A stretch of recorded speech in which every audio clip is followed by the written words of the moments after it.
பாட்டி நீ இப்படி உட்காந்துக்கிறத பாக்குறப்ப கேவலமா இருக்கு.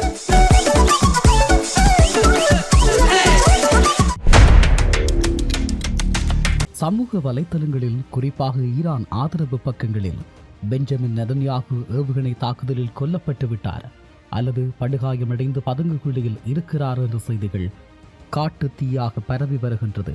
ஆனால் ஆஸ்திரேலிய அதிகாரப்பூர்வ தரப்பு மற்றும் சர்வதேச ஊடகங்களின்படி அவர் இன்னமும் உயிரோடுதான் இருக்கிறார்.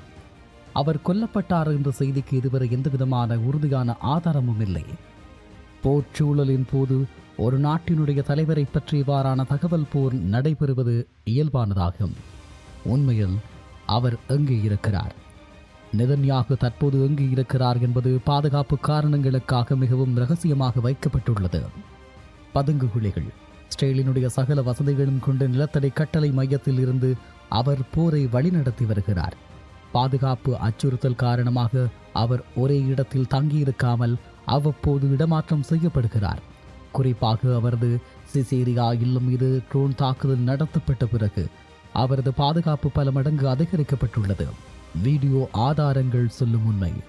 நெதன்யாகு அவ்வப்போது வீடியோ செய்திகளை வெளியிட்டு வருகிறார். இருப்பினும் விமர்சகர்கள் இவை முன்கூட்டியே பதிவு செய்யப்பட்டவை என்று வாதிடுகிறார்கள். ஆனால் மிக சமீபத்திய பாதுகாப்பு அமைச்சரவை கூட்டங்களில் அவர் கலந்து கொண்ட புகைப்படங்கள் மற்றும் நேரடி ஒலிபரப்புகள் அவர் செயற்பாட்டில் இருப்பதை உறுதிப்படுத்துகிறது. ஏன் இந்த மரணச் செய்தி பரப்பப்படுகிறது? நெதன்யாகு கொல்லப்பட்டு விட்டார் என்ற பிம்பத்தை உருவாக்குவதன் மூலம் பின்னணியில் மிக முக்கியமான 3 காரணங்கள் உண்டு. ஆஸ்திரேலிய மக்களின் மன உறுதியை குலைப்பது. ஒரு நாட்டின் தலைவருக்கு ஏதோ ஆகிவிட்டது என்று தெரிந்தால் மக்கள் அச்சமடைவார்கள். இரண்டாவது, ஈரானின் வெற்றியாக காட்டுவது. ஏவுகணை தாக்குதல்கள் மிகப்பெரிய வெற்றியை பெற்றுவிட்டன என்று ஈரானிய மக்களுக்கு காட்ட இது உதவும்.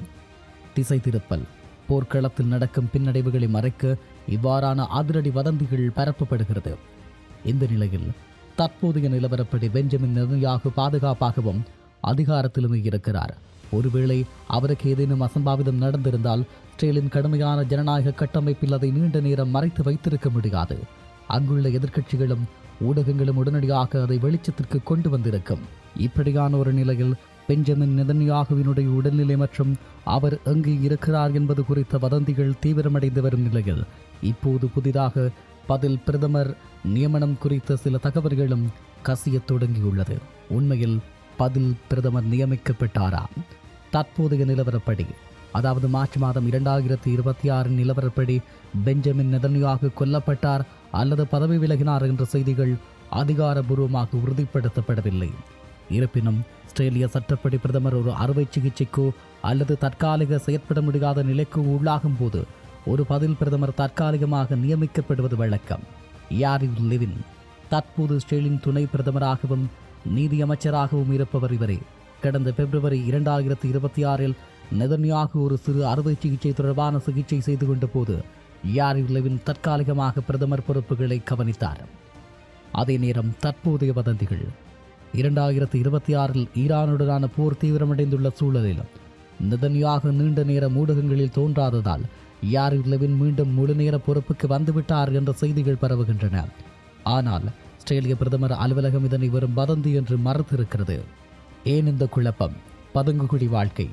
ஆபரேஷன் ரோரிங் லயன் என்ற பெயரில் ஈரான் மீது இஸ்ரேல் தாக்குதல் நடத்தி வரும் நிலையில் பாதுகாப்பு கருதி நெதன்யாகு ஒரு நிலத்தடி பாதுகாப்பு மையத்தில் இருந்து போரை வழிநடத்துகிறார்.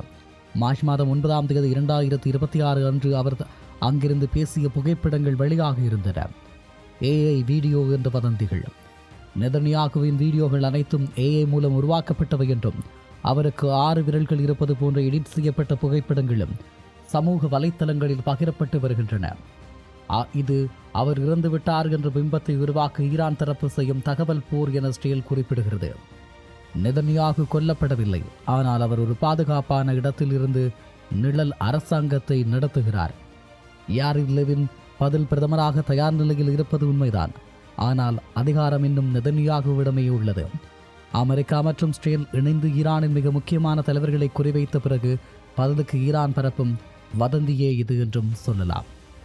உண்மையில் பெஞ்சமின் நெதன்யாகு போன்ற ஒரு பலம் வாய்ந்த தலைவருக்கு எதிராக நடத்தப்படும் தாக்குதல்கள் மற்றும் அதன் விளைவுகள் குறித்து பார்ப்பது தற்போதைய பதற்றமான சூழலில் மிகவும் முக்கியமானது. குறிப்பாக நெதன்யாகு கொல்லப்பட வாய்ப்புண்டா? நிச்சயமாக ஒரு போர் சூழலில் எந்த ஒரு தலைவருக்கும் அச்சுறுத்தல் என்பது உண்டுதான். அதே நேரம் கடந்த அக்டோபர் 2024 அவரது சிசேரியா இல்லத்தின் மீது ஹிஸ்புல்லா நடத்திய ட்ரோன் தாக்குதல் இதற்கு ஒரு சிறந்த உதாரணம். அந்த நேரத்தில் அவர் வீட்டில் இல்லாததால் உயிர் தப்பினார். ஈரானின் இலக்கு: ஈரான் தனது ஜெனரல் காசிம் சுலைமானி மற்றும் இஸ்மாயில் ஹனி ஆகியோரின் மரணத்திற்கு பழிவாங்க நெதன்யாகுவை ஒரு முதன்மை இலக்காக அறிவித்துள்ளது. இருப்பினும் நெதன்யாகுவை நெருங்குவது மிக கடினம். ஷின் வெட் 730 யூனிட் எனப்படும் இஸ்ரேலின் மிக உயரிய பாதுகாப்பு பிரிவு அவரை 24 மணி நேரமும் பாதுகாக்கிறது. அவர் தங்குவது அணு ஆயுத தாக்குதலையும் தாங்கக்கூடிய டீப் பங்கர்ஸ் என்று சொல்லப்படும் நிலத்தடி பதுங்கு குழிகளில். நெதன்யாகு கொல்லப்பட்டால் இஸ்ரேல் சும்மா இருக்குமா என்ற ஒரு கேள்வி பலரிடமும் இருக்கிறது. உண்மையில் இஸ்ரேல் சும்மா இருக்கும் என்று நினைப்பது மிகப்பெரிய தவறு. ஒருவேளை நெதன்யாகு கொல்லப்பட்டால் இஸ்ரேல் எடுக்கக்கூடிய நடவடிக்கை உலகப் போருக்கே வழிவகுக்கலாம். சாம்சன் ஆப்ஷன்: இது இஸ்ரேலினுடைய ஒரு ரகசிய இராணுவ கொள்கை. ஒரு நாடு அழியும் நிலைக்கு தள்ளப்பட்டால் அல்லது அதன் தலைமை முழுமையாக அழிக்கப்பட்டால் இஸ்ரேல் தனது வசமுள்ள அணு ஆயுதங்களை பயன்படுத்த தயங்காது. அதே நேரம் தலைமை மாற்றத்தின் வேகம்: இஸ்ரேல் ஒரு வலுவான ஜனநாயக கட்டமைப்பு கொண்ட நாடு. நெதன்யாகு இல்லை என்றால் அடுத்த சில நிமிடங்களில் பதில் பிரதமர் பொறுப்பேற்பார். இராணுவம் ஒருபோதும் முடங்காது, மாறாக இன்னும் ஆக்ரோஷமாக மாறும் என்று சொல்லலாம். பழிவாங்கல்: ஈரான் அல்லது ஹிஸ்புல்லா இதற்கு காரணம் என்று தெரிந்தால் அந்த நாடுகளின் தலைநகரங்களே தரைமட்டமாக்கப்படலாம். இஸ்ரேலின் இரத்தத்துக்கு இரத்தம், ஐ ஃபார் அன் ஐ என்ற கொள்கை மிகவும் தீவிரமானது என்றும் சொல்லலாம். உண்மையில் திரைமறைவில் நடக்கும் பதில் பிரதமர் நகர்வுகள். நெதன்யாகு கொல்லப்பட்டு விட்டார் என்ற வதந்திகள் பரவுவதற்கு காரணமே இஸ்ரேல் தனது அடுத்த தலைமைக்கு தயாராகி வருவதனால் தான். யாரிவ் லெவின் அல்லது பாதுகாப்பு அமைச்சர் ஜோ கேலண்ட் போன்றவர்கள் போரை வழிநடத்த தயாராக உள்ளார்கள். இறுதியாக நாம் ஒரு கசப்பான உண்மையை ஒப்புக்கொண்டே ஆக வேண்டும். வரலாற்றில் எந்த ஒரு போரும் ஒரு தனிமனிதனோடோ அல்லது ஒரு கட்டிடத்தின் தகர்ப்போடோ முடிந்து விடுவதில்லை. இன்று நாம் பெஞ்சமின் நெதன்யாகு எங்கே, அவர் கொல்லப்பட்டு விட்டாரா என்று தேடிக்கொண்டிருக்கிறோம்.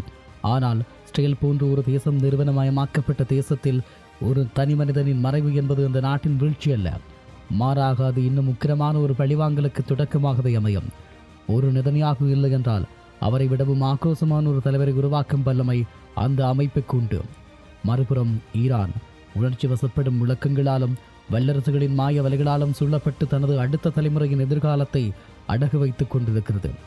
ஏவுகணைகள் வானில் வெடிக்கும் போது கைதட்டும் நாம் அந்த புகைமூட்டத்திற்கு பின்னால் ஒரு தேசத்தின் பொருளாதாரம் சாம்பலாகி கொண்டிருப்பதை கவனிக்க தவறுகிறோம். அதிகார வர்க்கத்தின் இந்த சதுரங்க ஆட்டத்தில் எப்போதும் பலியாவது என்னவோ நிலத்தடி பதுங்கு குழிகள் இல்லாத சாமானிய மக்களும் அவர்களின் கனவும் தான். நெதன்யாகு கொல்லப்பட்டாலும் சரி அல்லது அவர் பதுங்கு குழியில் இருந்து போரை வழிநடத்தினாலும் சரி, இந்த மோதலின் முடிவு என்பது அமைதியாக இருக்கப் போவதில்லை. இது ஒரு புதிய உலக ஒழுங்கின் பிரசவ வலியா அல்லது ஒரு தேசத்தின் தற்கொலை முயற்சியா?